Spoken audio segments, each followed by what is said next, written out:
Now, I'm sure you've identified the people in this video at once. I mean, after all, it's Princess Jasmine and Aladdin.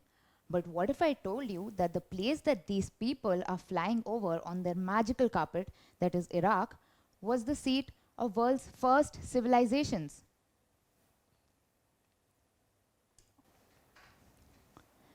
Imagine it's the year 1912 and our favorite Aladdin and Jasmine are flying all over Iraq in their magical carpet.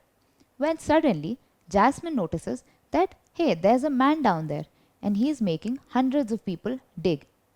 They find out that this man is Leonard Woolley and he's making hundreds of people dig the ground.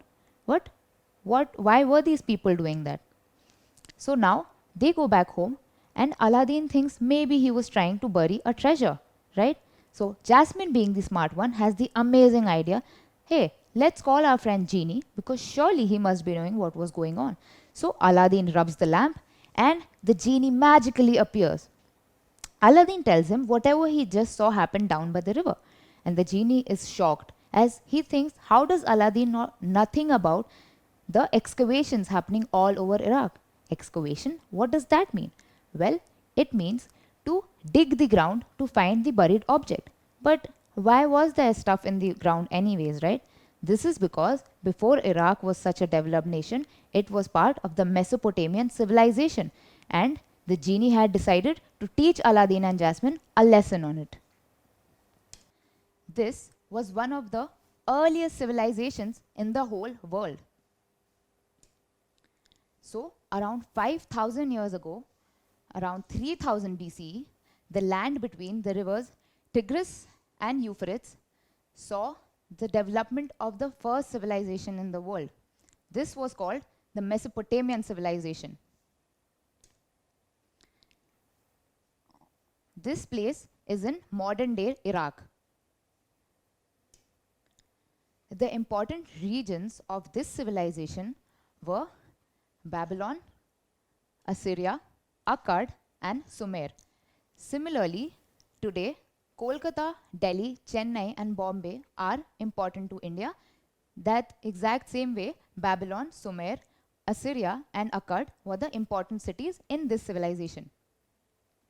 Now, to learn about any civilization, we have to find out its proofs or sources.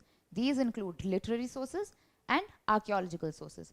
Mesopotamia also had these literary sources. These included tablets containing the cuneiform script. This was their official script. This is how they communicated with each other and recorded themselves. The official script of Mesopotamia, which used symbols instead of pictures. You can take a look at the picture given and see that there are several symbols on there. Apart from that, another literary source that tells us about the Mesopotamian civilization was the Hammurabi's Code of Laws. This had more than 200 laws, and this was first of its kind. It had laws related to trade, and it was composed by the then king Hammurabi. Both of these sources tell us a lot about this Mesopotamian civilization. Now, let us find about the other kind of source. These were the archaeological sources, and the main kind of building that has been found here were the ziggurats. Take a look at this picture. This is a ziggurat. This was built in such a manner that during a flood, the common town people could come here and save themselves. Look at how elevated this is, right? So, at a times of flood, the people could come here and simply save themselves. Other archaeological sources included bronze tools, which was used for protection and hunting. There were also several weights and measures, which were used for trade, and many woven clothes have also been found, which was the most common fabric. Wool was the most common fabric, and these archaeological sources tell us a lot about this civilization. Now let us talk about the archaeological sources that help us find out more things about this civilization. The main kind of buildings that we have found in this civilization were called ziggurats. These were a little elevated or higher than the rest of the ground, so that during a time of a flood, the people could come here and save themselves. On top of these ziggurats, temples and other important buildings were built. So all the important people also used to live in this place. Apart from that, there have been found bronze tools which were used for protection, weights and measures which were used for trade, and woven clothes, with wool being the most commonly used fabrics, which tell us more about this civilization. Now let us take a look at the town. As you can see, this city has a walled area, and people used to live on both sides of the town, both sides of the wall. And these are the houses which you can see in which the common people lived. Now, in the middle of the town, there was an elevated area on top of which all the temples and administrative buildings were there. So, take a look. Can you spot the higher grounds? Now let's see the social structure of Mesopotamia. Well, the people at that time were divided in the upper class, middle class, and the lower class. Now let us see who were in the upper class. Well, as you know that to administer every town, certain people are required, right? So in this situation, the king used to take all the administrative decisions along with the help of the minister of king. Let us try to relate this with our modern society. So today in India, the prime minister of our country takes all the important decisions, right? But he does not do so alone. He has the help of other ministers and chief ministers. Similarly, in Mesopotamia, the kings used to take help from these ministers. Now, priests were also there, and these were the people who came in the upper class of the society. Now let's take a look. Now let us take a look at the middle class of this Mesopotamian civilization. So we can see that the middle class had the merchants or traders, landowners, as well as craftsmen. Lastly, in the civilization were the slaves. These were usually war captives and had to do whatever the other classes asked them to do. They had no human rights and lived very bad lives. So now let us take a look at how these people earned their daily bread. Well, their main occupation was farming. And you'd be surprised to know that these were the first people ever to grow wheat, oats, barley, and lentils. Take a look at this picture here. You can see how people are growing wheat. Well, Mesopotamia was perfect for agriculture because there was plenty of sun available, there weren't any trees, and there was also a lot of water available. So a lot of people were in the business of farming. Now, apart from farming, these people were also into metalworks, pot making, and also cloth making. Mesopotamians were really famous for their pot making skills. Why? Well, take a look at this picture here. You can see pots of various different shapes and size. This is because Mesopotamians had discovered the potter's wheel, with the help of which they could make pots of different shapes and sizes. This is why Mesopotamia became famous for its pottery even back in that age.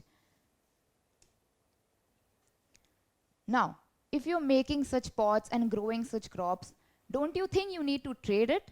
Well, how will you trade it without cars or trains, right? So, trade used to happen with the help of these things. Take a look at these images. What do you see? Well, this looks like a bullock cart, whereas this looks like a ship. Well, the main mode of transportation back in that day were the two rivers, Euphrates and Tigris, with which trade used to take place. And the chief modes were carts on roads and raft on canals or the rivers. So it really depended on what you were transporting. For example, grain was quite bulky, right? It was quite heavy. So they were transported using such ships. Meanwhile, precious stones and metals were still lighter in comparison to grains, right? So they were transported using such animal carts. As you can see from this picture, we now know that these people had also domesticated animals. But did you know that they were also the first to use wheeled transport? Now, since we have already spoken about trade, let us see how it was conducted. Well, it wasn't only conducted inside the Mesopotamian civilization, but also with other similar civilizations which were around the area. But how do we know this? Or what sources prove this fact? Well, several sources have been found, which are these seals. These Mesopotamian seals have been found in another civilization called the Indus Valley Civilization, which was right here in our own Indian subcontinent. Meanwhile, the Indus Valley seals have been found from several Mesopotamian sites. So, this is why we know that both of these civilizations had good trade relations. Now, let's compare their civilization to ours. Today, religion plays a very important role in our society. Similarly, religion also played an important role in the Mesopotamian civilization. Well, today you might be seeing a lot of people worshipping the nature, right? So, in Mesopotamian time, these people, similarly, they worshipped nature. These included sky, earth, and celestial bodies, such as the sun or the moon, etc. Apart from this, do you remember the ziggurats that I had mentioned earlier? Well, on top of these ziggurats, the temples were built, right? And all the important social, economic, and religious activities used to take place on these ziggurats. Lastly, we have found out, apart from that, we also know that the Mesopotamians believed in life after death. But how do we know that? That's because various graves have been found with many items buried along with the people. So, we know that these people after death would require these items in their afterlife. And it was also concluded that life after death was very much similar to life here on earth. So, the main temple of Mesopotamia was located on top of the citadel or the ziggurat. Well, the correct answer is ziggurats. Well, now let us take a look at their script. They had the cuneiform script. This was named so because cuneus in Latin means a wedge, and their letters or symbols were shaped like wedges. So, now let us see how they used to write this. So, clay tablets with letters engraved on them using hard stems have been found. So, take a look at this picture here.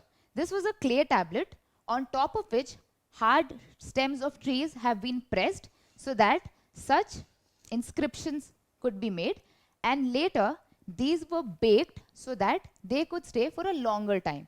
Lucky for us, because we have found these and can read what these people were trying to say.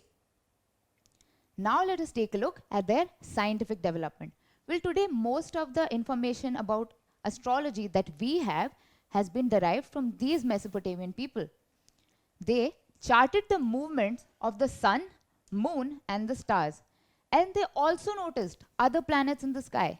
Imagine a civilization 5,000 years ago noticing planets in the sky. Because of these calculations, they were also able to calculate the length of the day, which was 24 hours. They further divided this 24 hours. They also divided the sky in 12 equal parts, and this is how we have the modern zodiac signs. For example, I am a Leo because I am born in August. Find out what your zodiac sign is. After this, they also devised a lunar calendar based on the phases of the moon. So, with this we can understand exactly how intelligent these Mesopotamian people were. Now let's see if they could do maths. So, today if I asked you what number system do we follow, what will be your answer? Will it be the decimal number system with the base of 10, the binary number system with base of 2, the octal number system with 8 as its base, or the hexadecimal number system with the base of 16? So, we follow the decimal number system. Why so?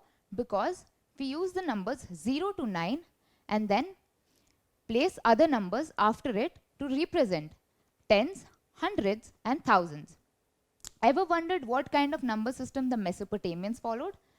Well, they had the sexagesimal system with 60 as its base. So, why did they use 60?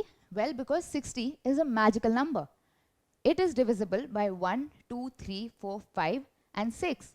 Apart from that, an hour has 60 minutes and a minute has 60 seconds. They also calculated that there are 360 days in a year. This was the first time that such a figure had been calculated. Is it a coincidence that 360 is also divisible by 60? Well, the Mesopotamians definitely liked the number 60 a lot. So, why did such a great civilization ever decline? Well, to understand why such a civilization ever declined, we will divide it into two parts so that we can understand it better. Firstly, the cities of Sumer, Ur and Akkad faced decline.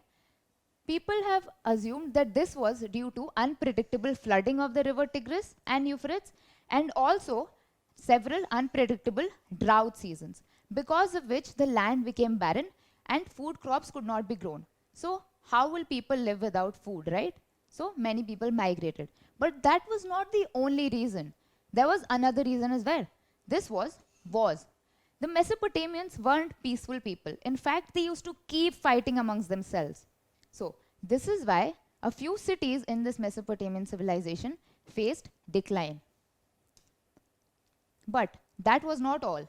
While the cities Sumer, Ur and Akkad were facing decline, another city called Babylon was growing. Why? Because they had a great king called Hammurabi.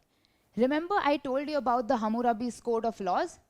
Well, Hammurabi had this law which was basically tit for tat law, right? So if you give someone a chocolate, you will also get a chocolate. But if you push someone, they will also push you.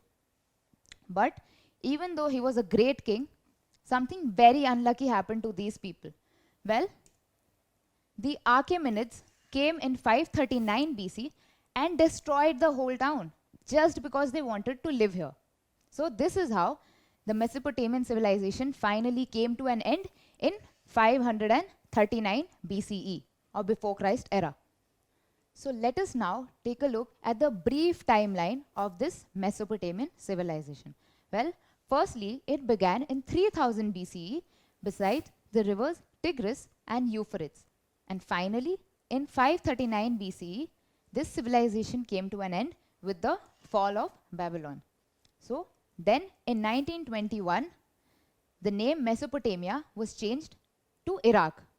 And then in the next year, in 1922, Leonard Woolley discovered the Mesopotamian civilization. So now, let us learn new things about this civilization. Well, do you remember its script, the cuneiform script? It was the first developed script. So the next time if someone asks you, you can just tell them that the first script ever developed was the cuneiform script from the Mesopotamian civilization. Next, these were also the first people who had invented the pottery wheel. After this discovery of pottery wheel, Mesopotamians were famous for their pot work. So, do you remember the Hammurabi's code of laws? Well, it was the first of its kind, and it was a primitive form of the modern judiciary system. Apart from this, these Mesopotamian peoples were pioneers in making alcoholic beverages. In fact, beer was used by them in almost all of their food items. Lastly, they were also the first to develop the art of epic writing. Take a look at this picture. This picture tells a story about a man and his lion. Now, to learn more about this epic of Gilgamesh, click on the link for the iDictionary feature. So, now we have learned everything about the Mesopotamian civilization, and they were really pioneers in all of the fields. Agriculture, be it pottery, be it science. Well, they were truly inspirational, and this is why people in this day and age are still trying to find more about this civilization.